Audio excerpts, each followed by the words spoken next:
Hi guys, welcome back to another episode of Train Simulator Classic, aka Railworks. Today we're going to be taking a look at the LBSC E2 class 060s. These are a little tank locomotive built for switching and short distance freight trains, with 10 examples being built between 1913 and 1916. Designed by Lawson Billington. Once again, I am stuck without internet on my computer because, surprise, surprise, the internet company still hadn't fixed the internet. So I'm doing a bit of a wing it. I am trying to do this video using my phone and my computer at the same time. Sorry if I screw up. Chug, chug, chug, chug, chug, chug, chug, chug. Huh? But anywho,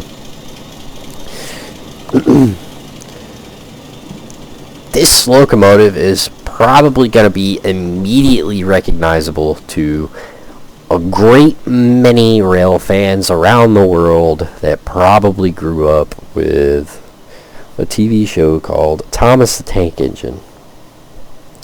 So Thomas the Tank Engine is indeed based on this particular locomotive, roughly. It's not a perfect exact copy. It is, if I remember correctly, it's a bit of a modification, modified locomotive, but it is based. The base locomotive is the LBSC E2s. So they got a little bit of a fame. That's about it. That's about all they got going for them. From what I can tell, these locomotives were almost exclusively used for heavy shunting and short distance freight duties, and they weren't wildly successful. They weren't necessarily horrid locomotives, but apparently they weren't wildly successful. They had some issues that never really got resolved. What those are, I'm not dead certain, so I'm not going to throw it out right now, but yeah, Thomas the helpful locomotive was not so helpful in real life. Now, this pack is a bit... What on earth? Oh, that's another train going by. Sounds like a jet. But anywho, I remember correctly, I got these from Steam Sound Supreme. I don't know who made them specifically, though. It was not Victory Works, and I don't believe it was Michael Wiley, so I'm not dead certain on who the maker of these are. Such is life. However, they are available from Steam Sound Supreme. Pretty sure I picked them up on sale, so I don't even know what the full price of them is. I've had these for a little bit. Initially, they were really bad about giving me out-of-memory errors, so I almost never ever used them. And then for some freak of nature, they've decided to work, and now I don't have out-of-memory errors. So I'm finally able to do a video. There is a fifth variant that I don't have here, that is the BR early scheme, and it looks absolutely no different than that, so I didn't place it. And I know, this is the LBSC passenger scheme. I have it hooked up to hopper cars. How could I? Well, it's easier to see what's going on with this color scheme, so we're going to be using this for our test locomotive today. However, you do get an LBSC freight scheme, a Southern freight scheme, and then a couple BR liveries. Now, to my knowledge, there's really nothing different across any of these. Just the paint scheme as well as the sounds. The sounds are identical across all of them. The paint scheme is really the only thing that changes. I don't believe any details at all change, so don't need to dive too terribly into them. The paint schemes overall look good. I do believe these are older models, though, and it definitely shows. Texturing like this, just The smoke box has this shiny gleam to it when you get up close to it that it just would not realistically be.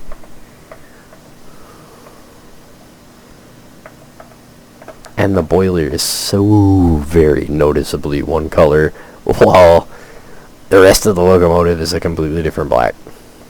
Same for the frame. Now I get it, these are repainted, but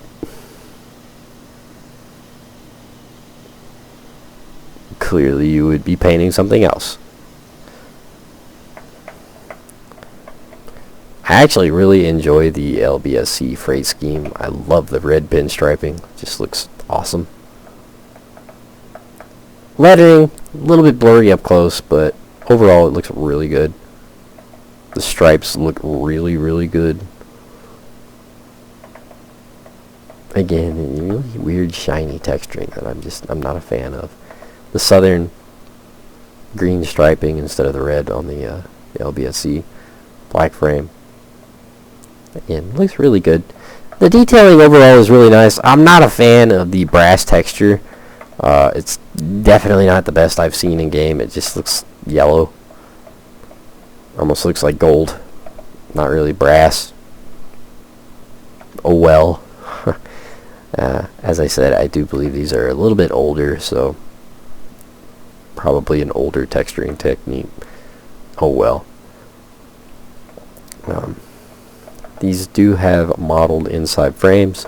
Obviously the cylinders are inside the frame, so your valve gear and main piston rods and such are inside the frame. As you can see, is modeled.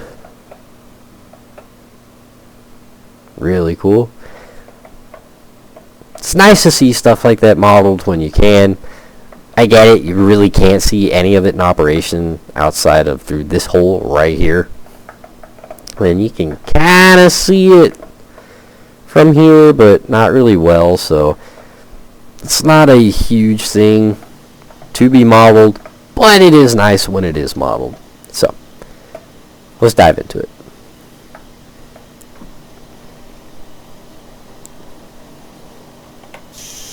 Inside the cab, I actually quite like the cab. I think it looks pretty good. Pretty noticeably square edges around our circles, though. This is another one of those models where some things that you can operate don't want to show up, while other things will show a hand. So you can open the side doors here.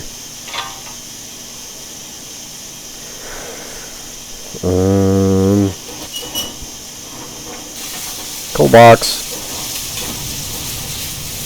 firebox, door should be front and rear.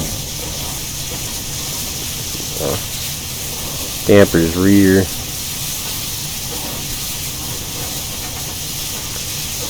We don't get that. Of course, our reverser. There's not a reverse lock that I can see. Cylinder cocks. Locomotive brakes.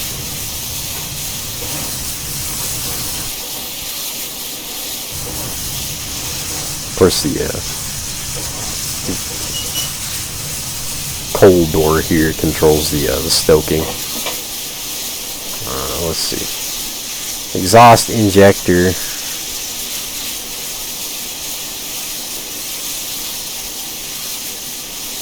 Westinghouse pump valve.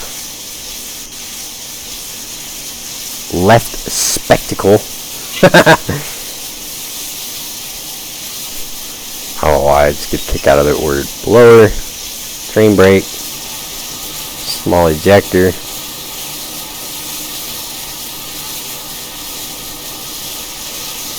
Sanding gear. I've never ever seen it called sanding gear. Live injector. Exhaust injector.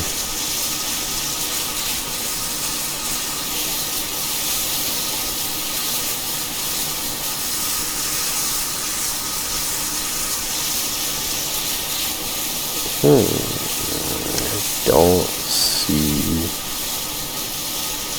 the valves that go to the injectors. Oh, there it is. Live injectors, right there. Don't get that one. We don't get that one. Looks like about it. Fairly basic, fairly simple. It is a shunting locomotive, so they're not meant to be wildly complicated.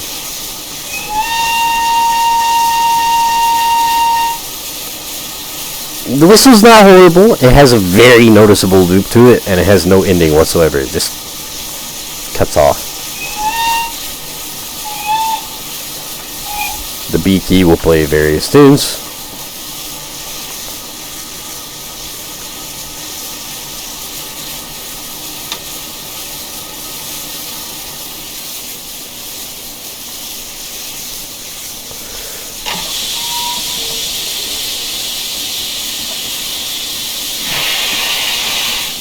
Force control.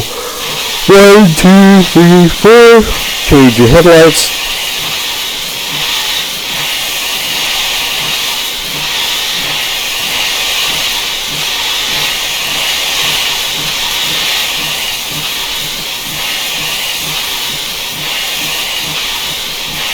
H key does not turn them on. Interesting.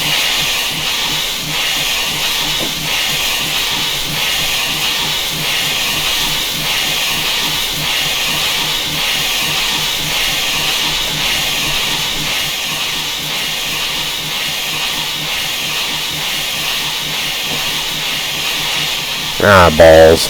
I didn't pay attention to my tracks. I needed to back into here to be able to get out on this little branch line, but that's fine.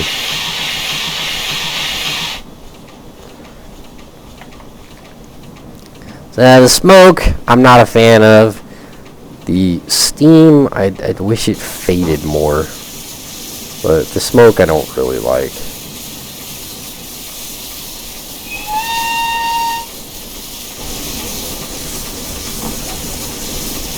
We'll just use the locomotive brake. Locomotive brake sucks. No, we won't.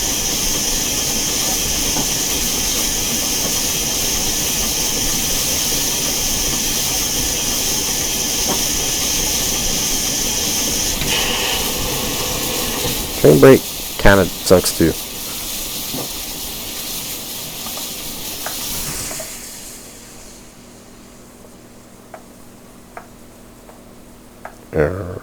It's gonna make me do this. Okay. I'll just throw the switch and run along this little section here. It'll take us forever to stop anyway, clearly. Put a little back pressure on it, see what happens.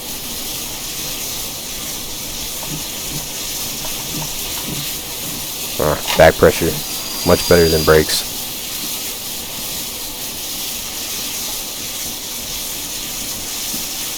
The brake gauge is like right square in a horrible spot.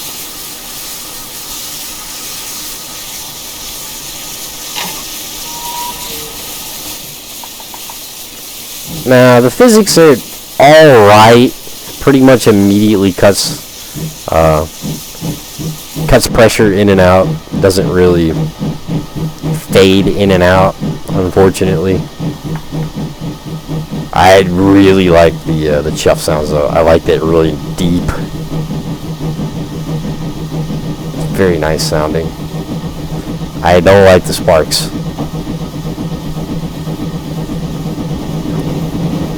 I've seen far better sparks.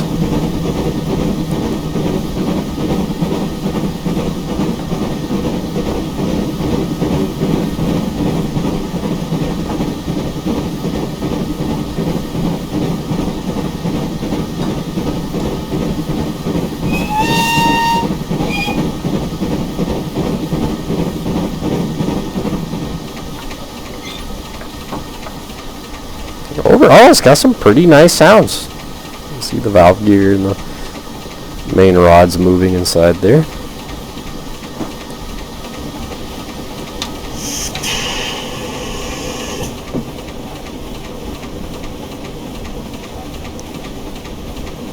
here I have a brake car, so we'll just use the brakes on the brake car.